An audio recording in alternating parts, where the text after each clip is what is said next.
예수께서 거기를 떠나사 고향으로 가시니 제자들도 따르니라. 안식일이 되어 회당에서 가르치시니 많은 사람이 듣고 놀라 이르되 이 사람이 어디서 이런 것을 얻었느냐? 이 사람이 받은 지혜와 그 손으로 이루어지는 이런 권능이 어찌 됨이냐? 이 사람이 마리아의 아들 목수가 아니냐? 야고보와 요셉과 유다와 시몬의 형제가 아니냐? 그 누이들이 우리와 함께 여기 있지 아니하냐 하고 예수를 배척한지라.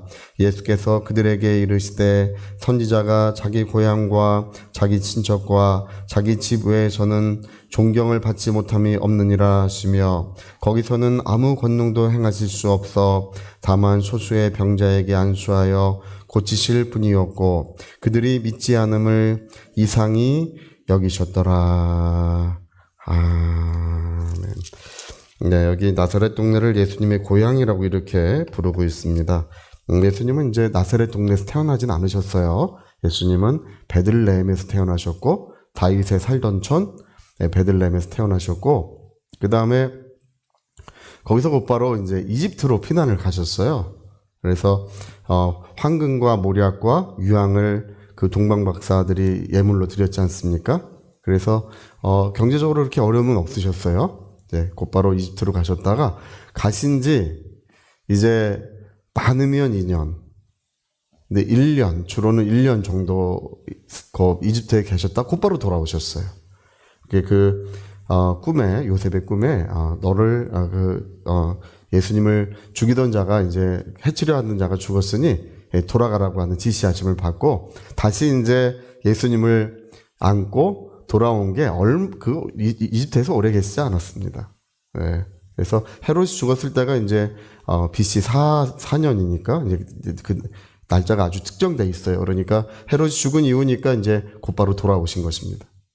그래서 여기를 고향이라고 표현하는 것은 예수님이 2살 아니면 1살 때부터 여기서 자라나셨기 때문에 나사렛 동네에서 자라나셨기 때문에 고향이라고 이제 부르고 있는 것입니다. 그리고 이상하게 예수님은 베들레헴으로 가시든지 다윗이 살던 촌이니까 믿음의 마을 예루살렘으로 가시든지 아니면 갈릴리 지역에서도 가버나움 지역으로 가시면 좋은데 여기 나사렛 동네는요 산골에 있는 소도시예요. 그리고 이제 그때 당시에 이주민들이 이제 급하게 몰려들고 있는 그런 소도시이기 때문에 왜 이곳으로 가셨을까? 성경에는 나사렛 사람이라 칭함을 받으리라고 이렇게 기록되어 있는 것처럼 말하는데 그렇지 않습니다. 이제 구약 성경에 그런 기록이 없어요. 이제 예수님 부활하신 이후에는 예수님을 나사렛 사람이라고 부릅니다.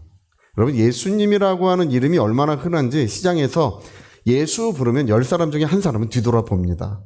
예수님이라는 이름이 흔한 이름이었어요. 여호수아의 그 헬라식 표기가 예수기 때문에 흔한 이름이셨어요. 그러니까 그때 이후로는 예수님을 언급하기 위해서 특정하기 위해서 나사렛 예수라고 이렇게 불렀습니다. 근데 그 이전에는 나사렛 동네에 사셔야 되는 아무런 근거가 없어요. 그리고 이 나사렛 동네라고 하는 곳이 우리 여러분 성경 읽으면 알고 있지만 나사렛에서 무슨 선한 것이 날 수 있느냐 사람들이 이렇게 예수님을 비난할 때 그런 비난을 하죠. 나사렛 동네는 무슨 공부를 하는 도시도 아니고 상업적으로 발전한 도시도 아니고 그냥 무명의 소도시고 거기는 훌륭한 사람이 나지 않는 곳이에요. 기본적으로. 그러니까 사람들이 예수님을 비난할 때 나사렛에서 무슨 선한 것이 날 수 있느냐 이렇게 이제 말하지 않습니까? 근데 왜 거기 가서 사셨는지를 성경은 설명하고 있지 않지만 우리가 추측건데 예수님은 낮은 곳에 임하셨고 항상 낮은 곳에서 함께하고 계셨다는 것을 그걸 이야기하고 있다고 우리가 그렇게 여겨지고 있습니다. 네. 할렐루야. 우리 이 분당에서도 하나님의 영광이 나타날 줄로 믿습니다. 네. 근데 여기 이제 나사렛에서 예수님이 이제 여기 지금 살지 않는 이유는 예수님이 그 40일 금식을 하셨죠. 이제 세례 받으시고 광야에 40일 금식하셨죠. 금식하시고 나신 다음에 곧바로 사역을 시작한 게 아닙니다. 이제 사역을 시작할 수가 없겠죠. 이제 뼈만 남으셨으니까 이제 몸 건강을 회복하는 시간이 필요했겠잖아요. 나사렛 동네에서 회복하신 건 틀림없어요. 마리아가 이제 그 보식을 해줬겠죠. 그리고 나서 예수님은 이제 건강을 회복하신 다음에 곧바로 가버나움 동네로 이사를 가셨어요.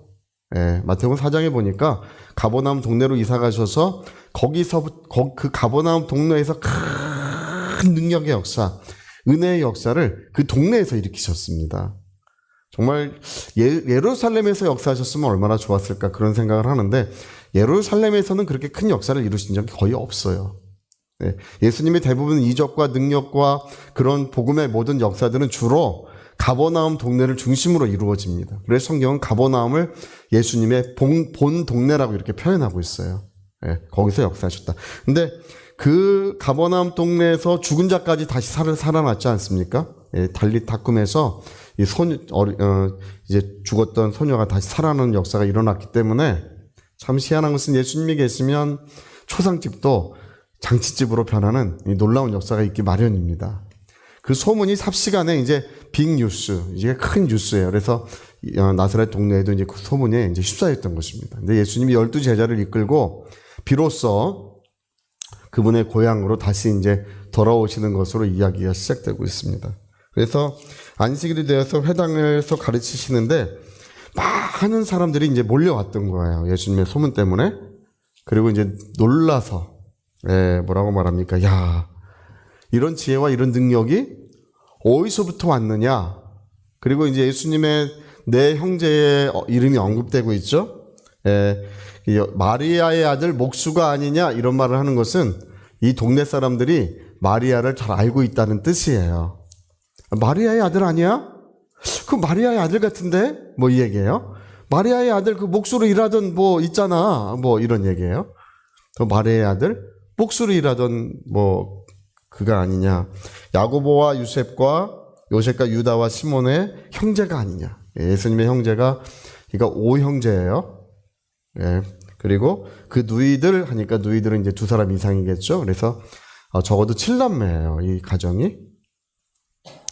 그들이 우리와 함께 여기 있지 아니하냐. 누이들은 이제 거기 있었나 봐요. 우리와 함께 여기 있지 아니하고 예수님을 여러분 우리는 예수님을 성령으로 바라볼 때 영적으로 바라볼 때 그는 하나님의 아들이시고 우리의 구세주이십니다.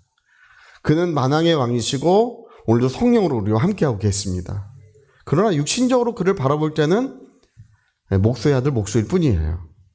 굳은 일을 하고 뭐 가정을 위해서 늘 땀 흘려 일하시던 이제 그렇게 그들은 예수님을 영적으로 바라보고 있지 않습니다. 하나님이 함께 하시는 메시아의 선지자로 그를 여기지 않습니다. 그는 그냥 육신적으로만 이제 바라보고 있어요. 그래서 그들을 예수님을 이제 배척한지라. 여기 아주 중요한 구절이 한 구절 기록되어 있는데요.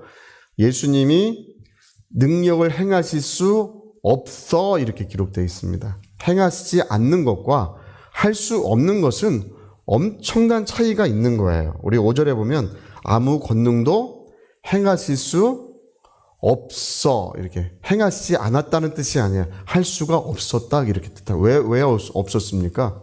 예수님이 여기서 누구보다 애정이 있고 누구보다 그곳에서 큰 이적과 능력을 역사하고 싶으셨을 텐데 없었던 것은 그들이 예수님을 인정하지 않고 있기 때문에 이렇게 이야기하고 있습니다. 예수님을 인정하고 있지 않기 때문에.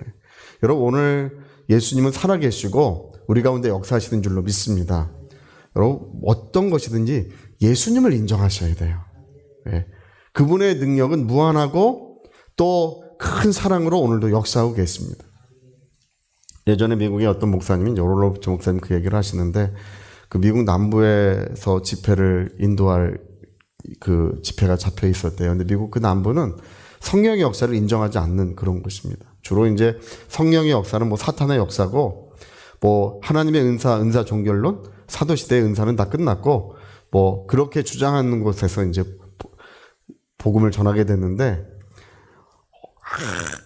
아무리 애를 써도 사람들은 이제 다 팔짱 끼고 여기 오늘 이제 여기 나사렛 동네에 다른 성경에 그런 얘기하는데 의원아 한번 병 고쳐봐라. 그렇게 얘기한다고 다른 성경은 이야기하고 있잖아요.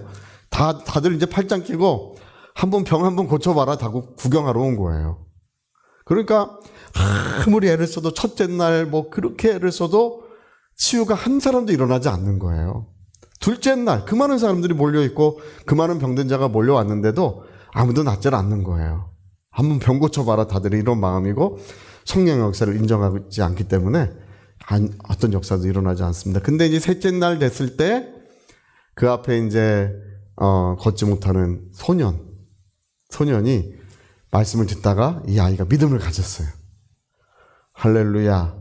그래가지고 그 오로로치 목사님이 이제 그 아이를 예수 이름으로 일어나 걸어가라고 확 일으켰는데 그 아이가 막 갑자기 걷고 뛰어가는데 할렐루야. 그러니까요, 뭐가 무너지냐 하면 모든 불신의 벽이 그 순간 와장창 다 무너지는 거예요.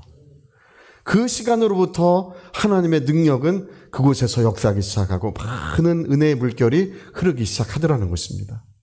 여러분, 우리가 우리 안에서 무너져야 되는 것은 바로 불신의 벽이에요. 주님이라도 하실 수 없을 것이다. 그 전에 이제 케네스 해긴 목사님들 그 간증을 한번 하시는데 어떤 교회에 초청을 받았는데 정말 너무 가기 싫어서 회피해도 주님이 가라 그래서 어쩔 수 없이 갔대요. 그 목사님은 그런 성령의 역사를 비판하고 전혀 인정하지 않는 그런 곳이라 그렇게 가기가 싫었대요. 그래서 첫째 날 말씀을 전하는데 뒤에 그 담임 목사님 뒤에 앉아 계시는 곳에서 냉기가 얼마나 흘러나오는지, 하나님의 말씀을 인정하지 않는, 오늘도 주님이 살아 역사하신다고 하는 사실을 인정하지 않는 그 냉기가 얼마나 흘러나오는지 말씀을 전하는데 그렇게 힘이 들었대요. 이제 여러분, 하나님의 말씀은 진리요 생명이시기 때문에 닫힌 문빗장도 열고 그것도 부서뜨리는 줄로 믿습니다. 하나님의 말씀을 계속 증거하다 보니까 이튿날쯤 되니까 뒤에서 Praise the Lord 하는 말이 Praise the Lord, 주님을 찬양합니다. Praise the Lord, Amen, Amen, Amen, Praise the Lord. 그게 뭐냐면 맞아, 그래, 그렇지, 맞아, 주님 오늘도 역사하시지. 그 목사님이 그렇게 말하기 시작하면서부터 온 교회에 하나님의 사랑의 능력, 은혜의 능력이 풀어지기 시작하더라는 것입니다. 여러분, 오늘 이 나사렛 동네에 오늘 현대인들과 옛날 사람은 아무 차이 없습니다. 그냥 사람만 바뀌어 있는 것이지 똑같은 것입니다. 주님이 역사하시지 않은 것이 아니라 역사하실 수 없었다라고 되어 있습니다. 왜냐하면 그들의 불신의 벽이 주님의 사랑과 능력을 가로막고 있었다는 것입니다. 오늘 우리들 가운데서 또 우리 가정 가운데서 예수님을 향한 모든 불신의 벽이 다 무너져야 될 줄로 믿습니다. 주님은 하실 수 있다. 내가 이 일을 할 줄로 믿느냐? 주여 내가 믿나이다. 여러분, 그 모든 것에 주님을 인정하세요. 다른 사람 병은 고쳐도 내 병은 못 고칠 거야, 이렇게 여기는 분들이 많아요. 할렐루야, 그런 분들이 많아. 근데 여러분, 주님은 그때 뭉든 병도 깨끗하게 하셨고 그때 못 걷는 자도 걷게 하셨고 눈 못 보는 자도 보게 하신 것처럼 주님은 오늘도 능치 못함이 없는 바로 사랑의 왕이십니다. 능력의 왕이십니다. 그래서 오늘 주님이 역사하실 수 있도록 우리의 마음을 주님께 내드리고 또 우리의 문제를 주님께 맡겨드리면 주께서 영광 중에 나타나시고 오늘도 역사해 주셔서 그 사랑과 은혜를 베풀어 주실 줄로 믿습니다. 여러분, 진실로 우리의 고백은 주는 나의 목자이시기 때문에 아무 부족함이 없나이다. 할렐루야.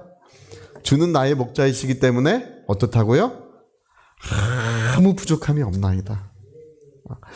나는 이런 게 부족해요. 나는 이런 점이 문제가 많아요. 이렇게 고백하는 한은 여러분 문제는 계속 거기 있을 것입니다. 여러분, 제가 그 전에 어떤 병을 고치는 목사님 그 기도원에 고등학교 때 간 적이 있는데 그 목사님이 예수님은 우리의 모든 질병을 담당하셨다고 한참을 설명을 하시더라고요. 그러더니 나와 보십시오. 나와. 어디가 아프십니까? 물어. 나는 어디가 아파요? 들어가십시오. 또 여기 나와 보십시오. 또 어디가 아픕니까? 어디가 아파요? 들어가십시오. 세 번째 분 불러요. 여기 어디가 아픕니까? 저는 나았습니다. 근데 실제로 그 순간에 그 질병이 치유가 되더라고요.